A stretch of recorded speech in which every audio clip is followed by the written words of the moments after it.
Welcome back to Shapes of Grief. I am joined today by Deena Goldstein, all the way from Arizona. Deena, you're very, very welcome. Thank you. I thank you for having me. I'm so excited to be talking with you this morning and actually evening for you. Deena has just published a lovely book, Okay, Little Bird, which documents the father-daughter relationship. Deena, your father died coming up to 2 years now. Yes. And this is timely for me because I've just 2 days ago marked my father's 1-year anniversary. Oh, I'm sorry. Yeah. Yeah, so there's a common theme here, father-daughter relationships and what it's like for daughters to lose a father. So Deena, take us back to 2020. Your father died during the pandemic. What happened? Yeah, what's interesting is he did not die from COVID. He had some other critical health issues. And because of the nursing care that he required, we had to put him in a group home, which was close to our home, my mother and our family. And we were able to go the first 3-4 weeks, and then the world closed down, as you know, and we could not get to him.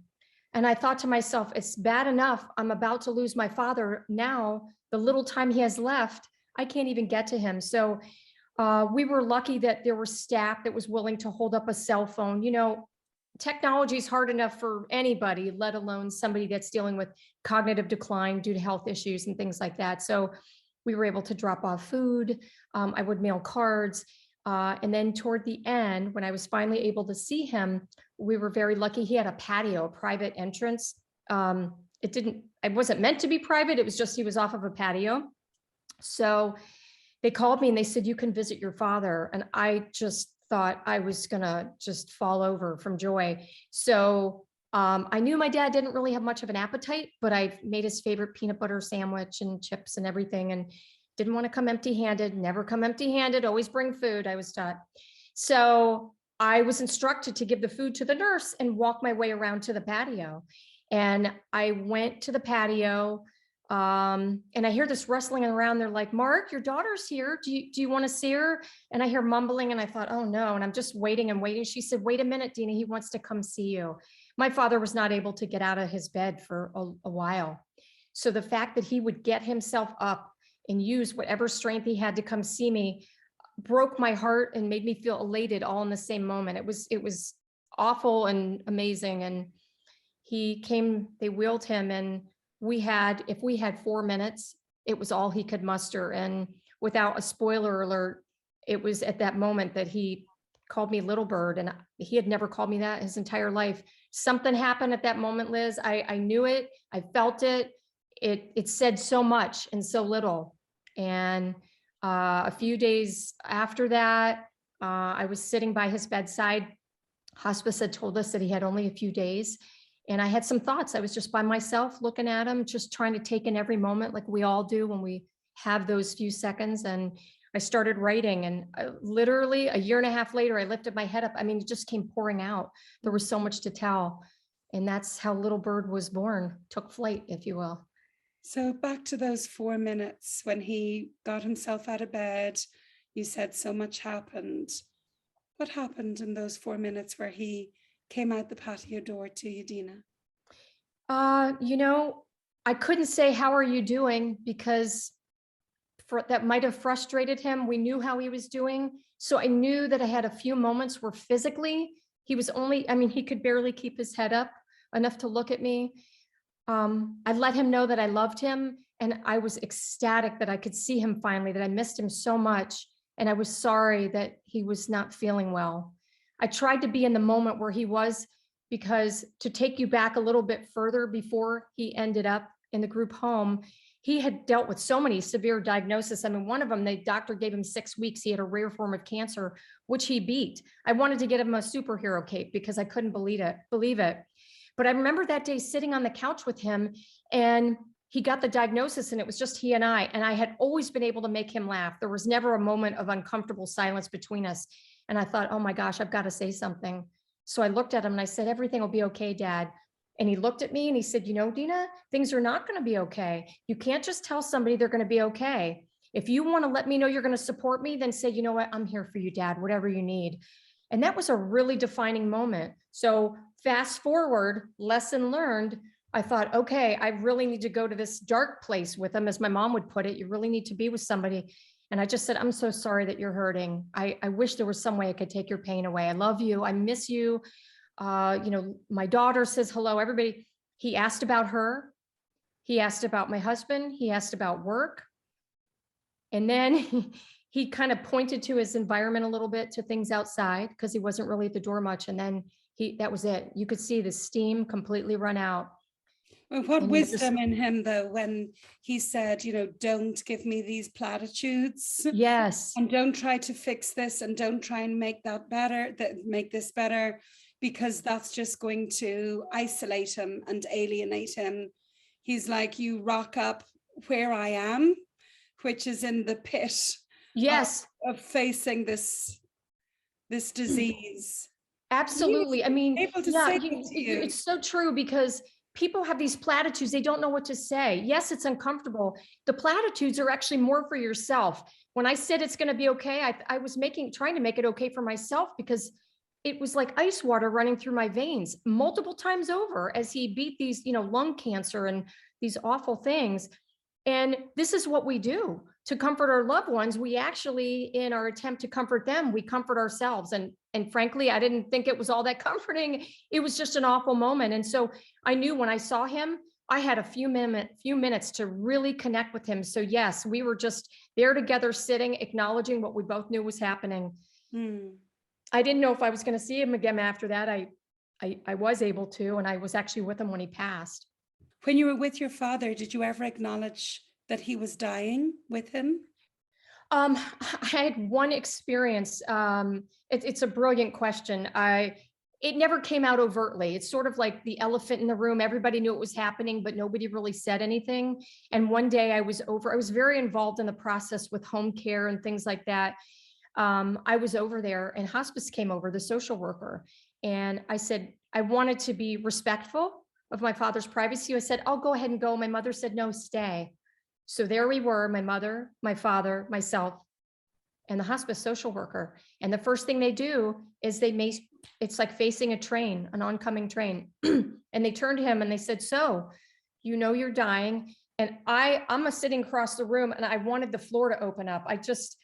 It was the first time it had ever been spoken in front of me to him. So now he knows I know.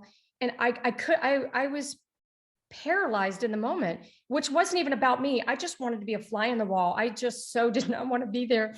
It was just, I never let on to him, but it was chilling, but it's the reality. Why do you think it's so hard for us to face into our loved ones' dying process like that? I think it's so hard because, existentially, we have no idea where somebody's going to go. We all like to think they're in stars, and, I see horses, my dad was into horses. So, when I see horses, I think of him. And so I think we try to hold on to things, to hold on to the person, because it's hard to conceptualize them. They're here and then they're not. And it's going to happen. And yet it's this taboo topic. We don't really talk about it when we're little.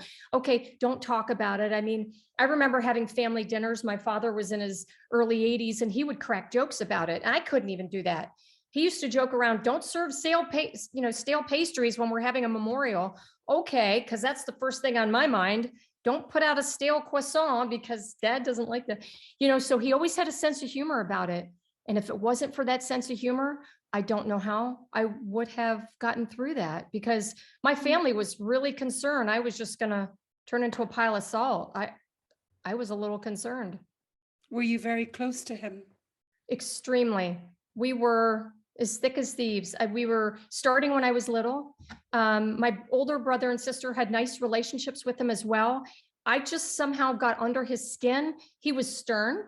He could be stern. He was very funny. He was a very sharp dresser. He loved his clothes, and he was a cowboy. He loved horses. So, and a very eclectic mix, he was a really unique guy. That's one of the reasons I wanted to tell the story. I mean, it would not be unusual for the two of us to be sitting down, bantering back and forth like a a comedy routine. I mean, people would sit and like, I can't believe you just had that conversation with your father. So we were close. And then as I got older and I moved nearby my parents, I wanted my daughter to be raised around her grandparents. We went to appointments together and dinners, family dinners, and my daughter's recitals and things like that. And we were in each other's daily lives. You know, before I moved close by, I would call him, hi, Dad, how you doing? I'm fine, Deena. What's new? Nothing. Same thing as yesterday. You just called me. There's nothing new. I'm watching my movie. I love you, but I'm getting off the phone. And basically the joke was, I'm just calling to hear you breathe. And he goes, you heard me breathe. I'm fine. We'll talk again soon.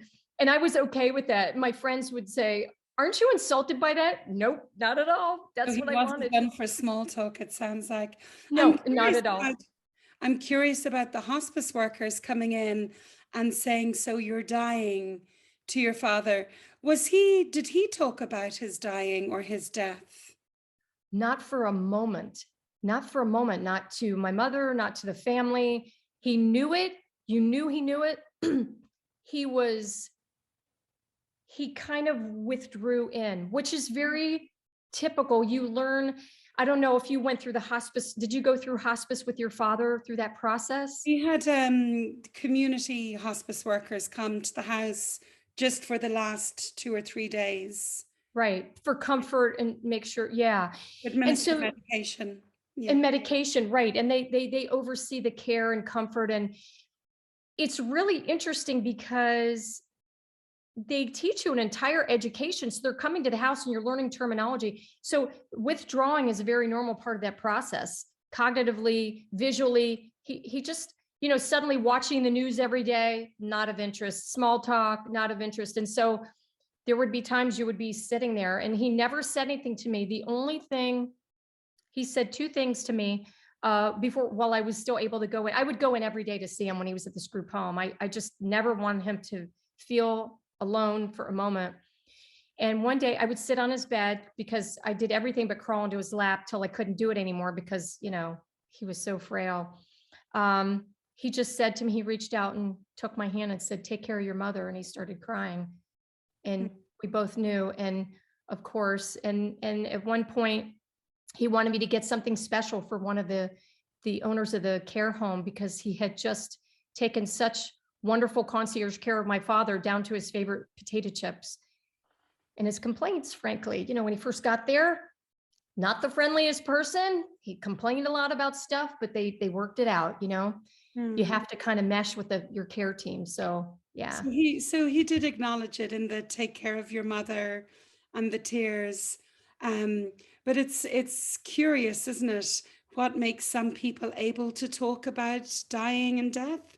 Yeah. And others can't. And in my experience, most people don't actually. Most people don't. It's like if you don't discuss it, it's not there. It's like if I don't think I have a cavity and I don't see a doctor, then I don't have a cavity. Well, you do have it. It is going to happen. And I find that, and I've always said this, and even with my painting, there's joy to be found in darkness. I'm of the belief you have to push through, right through the middle of the mire. If you go around it, if you circumvent it, at some point you're going to come full circle and have to deal with it. And it's going to be even harder. So dealing with it when you have advance notice, I find allows you to drink in even more, ask questions. Is there something that you wanted to know? Is there something you didn't say? I mean, the last thing you want is unrequited feelings or expressions that you never shared. I mean, I happen to have always told my father I loved him 65,000 ways, and he knew it. And I just, you know, when he didn't feel well, I was shopping for him. I got him the wrong clothes. That's okay. But he knew I was out there trying to do for him. And it gives you the opportunity to maximize all that you have with this person. Ideally, you don't wait till, you know, that 9th hour, but sometimes we do. Not everybody's got the best relationship in the world. So head on, you know. What I hear all the time from people is, I thought we had more time. So at some level, people know that their loved one is going to die, but somehow it's going to be tomorrow, and tomorrow is never going to come. Right. Even when they know it, people can be really surprised and shocked. So when your brother died, and I know you said passed, I say died and dead and trying and take the Right. two out of those words. But when he died, was there anything that surprised you about his dying and his death? Yes, it's always been a taboo subject for me because I'm so close to everybody that I love. So I couldn't even broach the subject.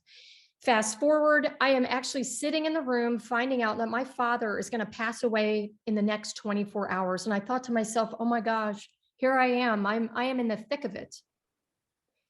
And it's okay. It's okay. No, I don't want him to go, but I certainly don't want him in pain. This is no quality of life.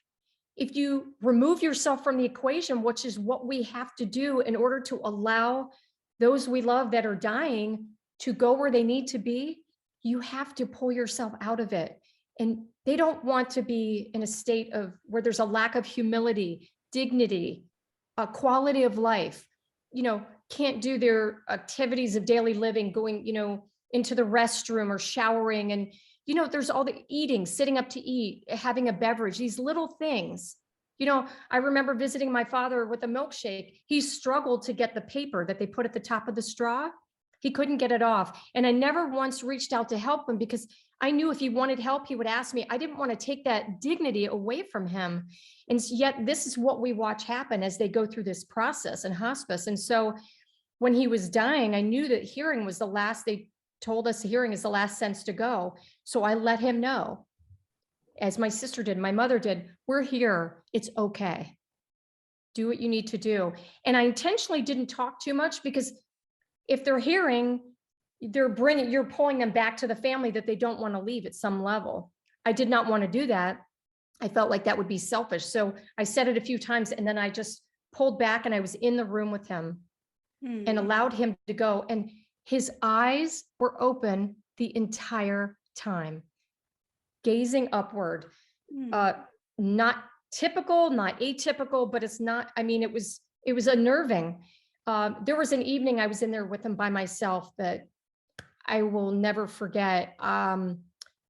Darkness came and, it's nighttime and, we're taking shifts and it was frightening for me. I grabbed a shirt from his closet and I curled up on the couch and I stayed with him because you know what, it's my dad. And yes, it was frightening, but it's just what you do. What was frightening for you, Deena?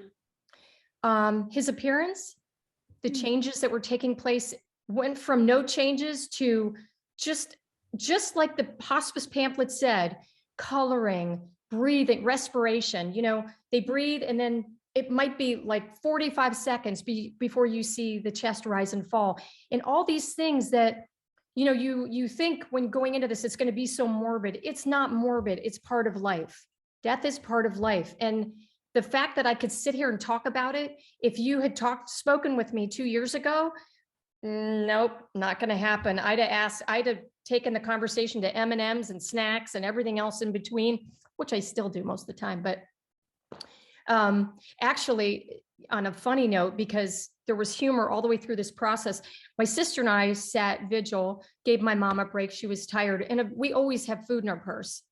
We were starving, but we didn't want to eat in front of him. It was loud. So we stole away to the closet and we got out snacks and they were crunchy and it was loud. And the two of us stood there and giggled from stress relief, from sadness, from a moment of respite from the pain, and just at the complete nerve of us eating loud, which would have driven him nuts when he was sitting on the couch next to us.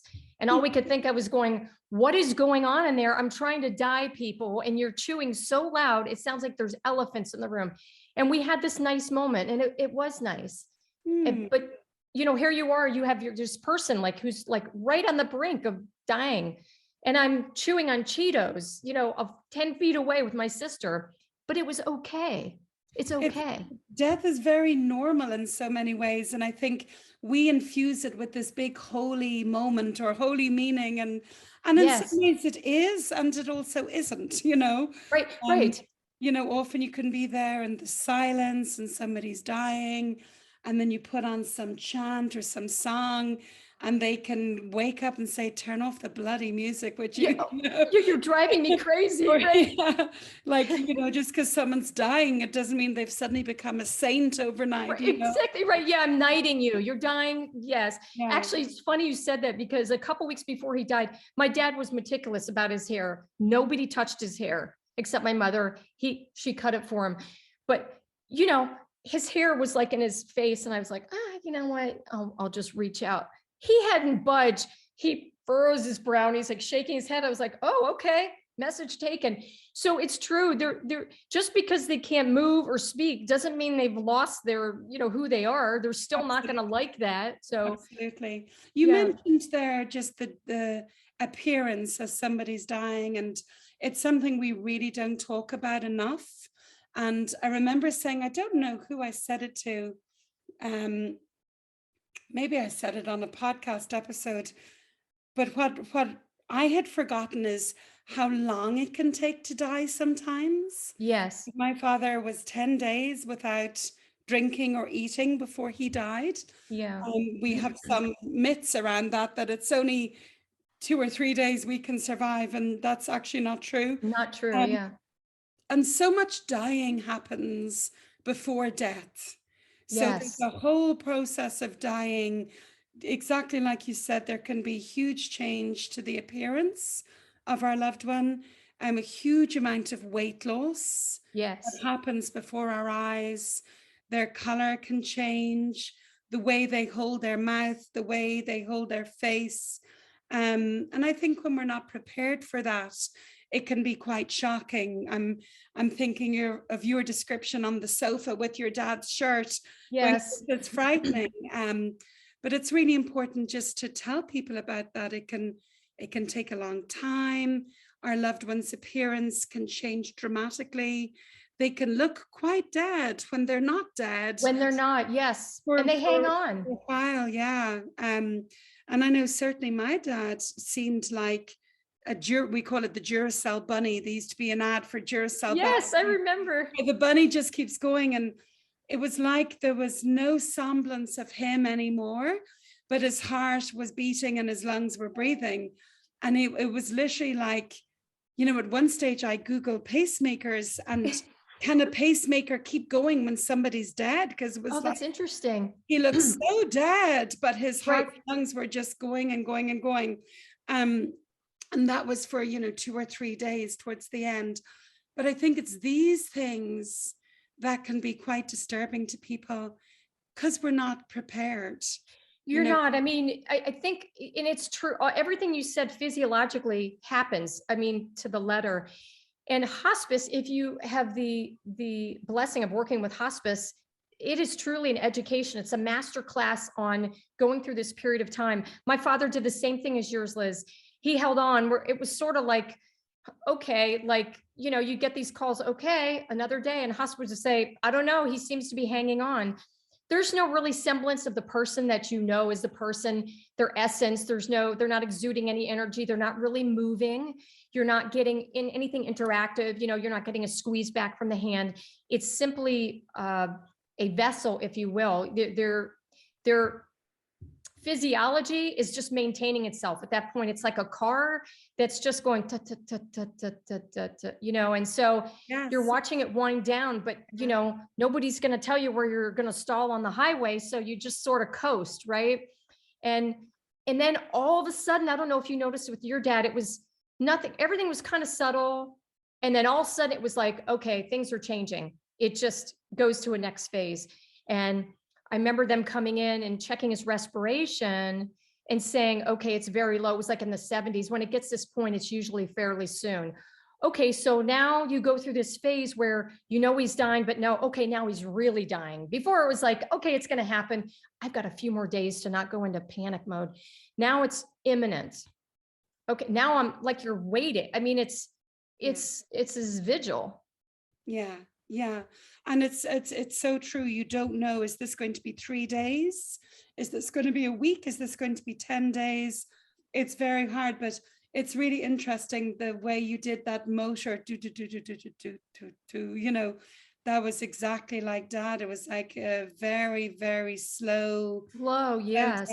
And I found myself wondering, at what point did he leave? At what point is his spirit gone? Is his soul gone? That's Because interesting. I don't feel like it's like there was a mechanical process happening, but where is he? Right, completely devoid of the person. It's mechanics that are taking. Was that 2 or 3 days ago when he last squeezed me, or I had a little bit of a smile when I cracked a joke? And it's interesting how people deal with it, because you talk there about being in the cupboard eating crisps and being reverent. Like we were all quite irreverent, because my father was very irreverent. So were we, yes. So we stood around and talked about people and memories and made jokes, and nice. we made jokes as soon as he had died as well, because that was just, he would have been the one in the room cracking a joke. Exactly, my father too. Yeah, so it's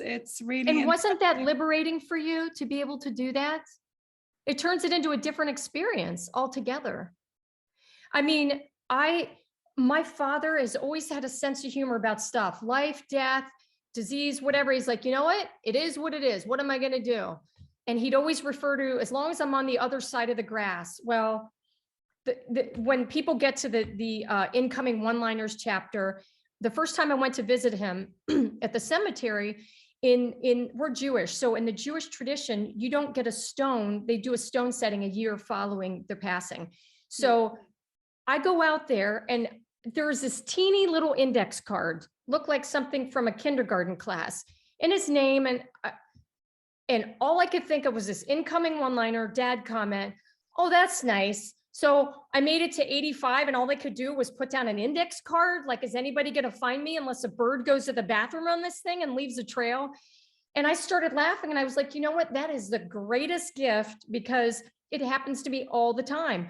The next time I went up and I heard in my head another dad comment, I'm thinking, what do you say? This is another part of grief. What do you say when you go visit your loved one? Not if they're cremated, but so much if they have a plot.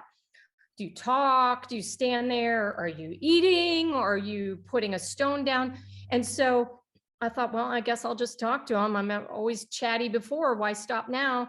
Hi, Dad. And I'm thinking, am I going to ask him how he's doing? Because he's going to say, oh, I'm doing great. We're having a party back here. It's cold, And so it's okay. I've figured out a way to make it okay. And I think it's so important to have humor through the grief process, because it's giving yourself permission to laugh. Like you said, you guys were in there sharing stories and laughing. And if they're irreverent in life, why not carry that? Because it's been the best coping tool of all. I mean, we had humor together when we were living, and I fully plan on, carrying that torch. Very good. As is the rest of the family is already doing. Deena, is there anything about your grief that surprised you after your father died? A few things. One, that I was actually able to handle his passing. Obviously not that much. I'm still calling it passing, not dying. So check in with me in another 6 months.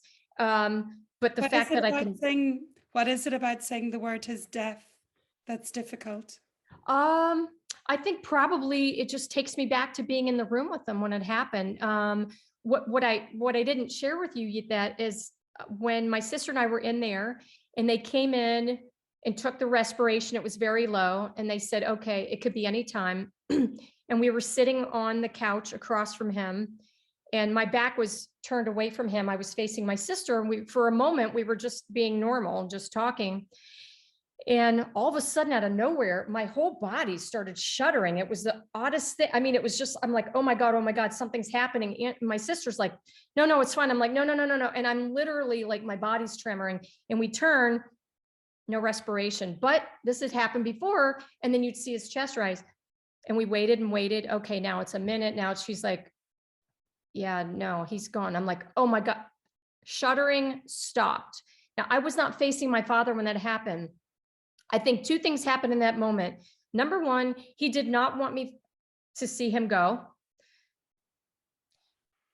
He was a private guy. So if I'm leaving, I'm taking off. Nobody needs to see it. The door's open. Let's just get it over with.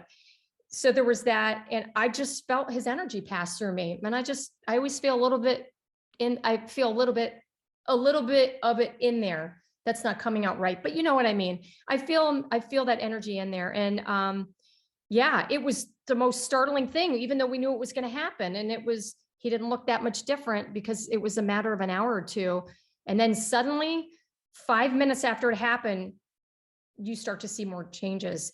I left because I did not want to kiss him goodbye. I didn't want to remember him like that. I didn't know what to do, actually. It was really kind of unnerving. I'm like, okay, well, okay, but I just went up and said goodbye. I didn't want to kiss him. I didn't want to remember the temperature of his skin. I didn't want to remember feeling bones. I wanted to remember the warm cheek that I kissed a few weeks before that was responsive to me. And that was okay. I have no regrets about that. And it's so personal as well, isn't it?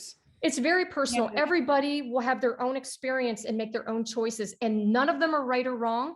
There's no judgment. It's whatever works for you. Yeah. Absolutely. So to come full circle to answer your question, the most surprising thing about my grief is that I could experience his death, his physical dying, and I'm here to talk about it. And it's okay. I've talked about it with my daughter. I've talked about it with friends.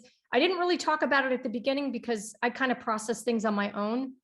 I didn't feel the loss, the physical loss, till after the book had come out. I didn't realize that I basically had coped my way through a book, but it was very inexpensive therapy. Well, maybe not so inexpensive, but it was therapeutic, but I didn't really start feeling everything till I kind of got that out. It's a really good point, Deena, because there's a lot of myths about grief, and there's a lot of myths about how we are when someone we love dies.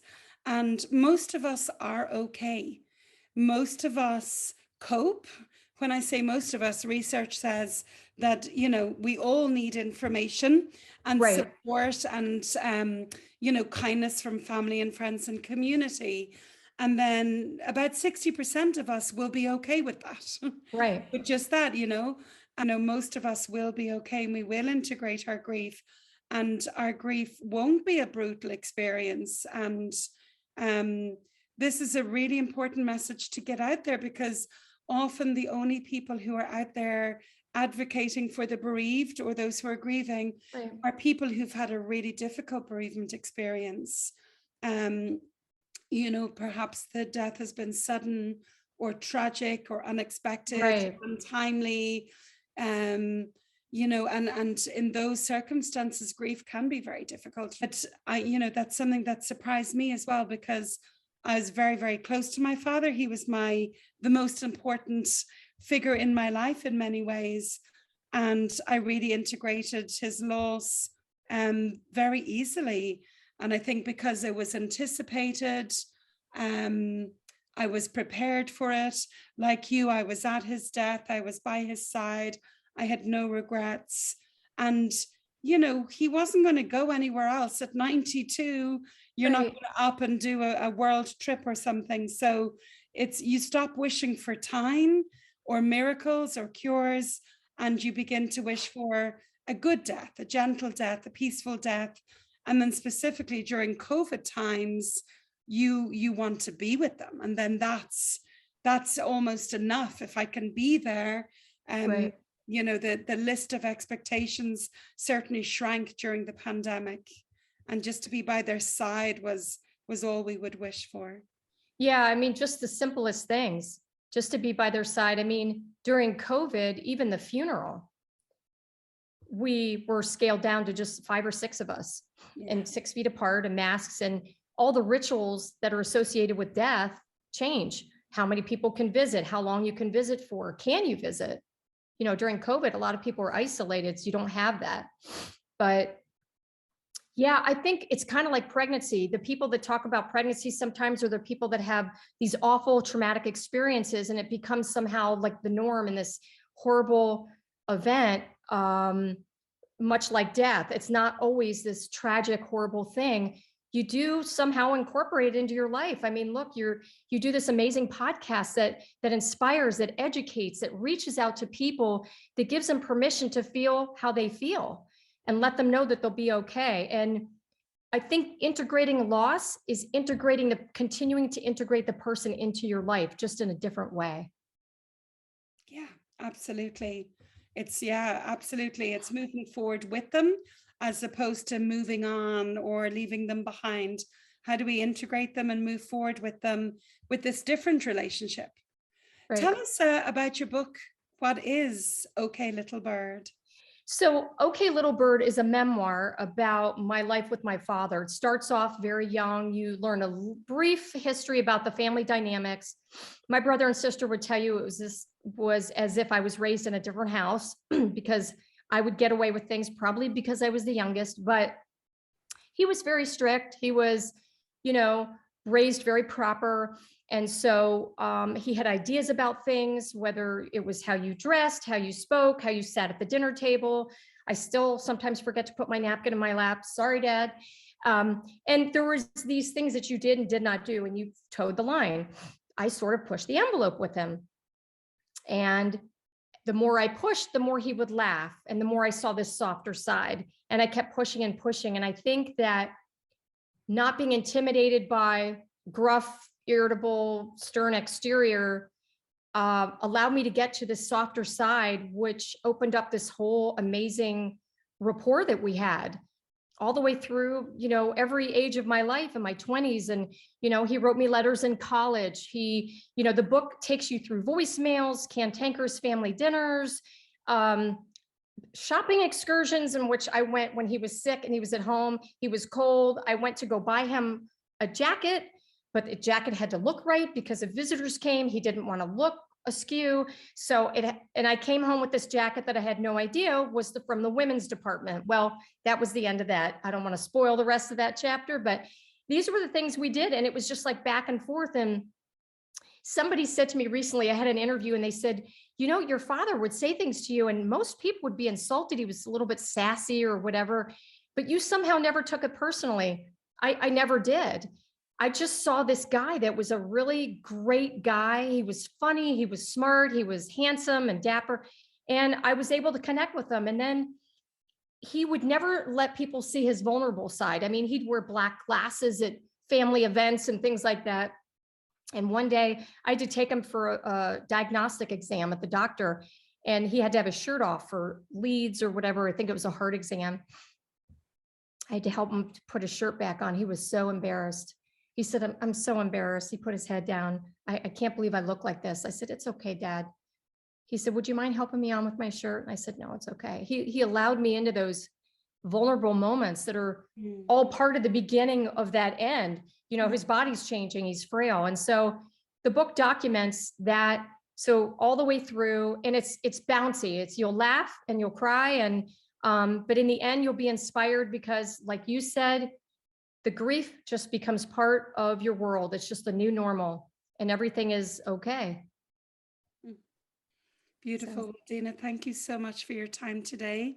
And people can buy the book on bookbaby.com.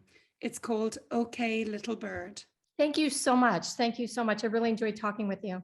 Great conversation. Thank you so much, Deena Goldstein. Thank you.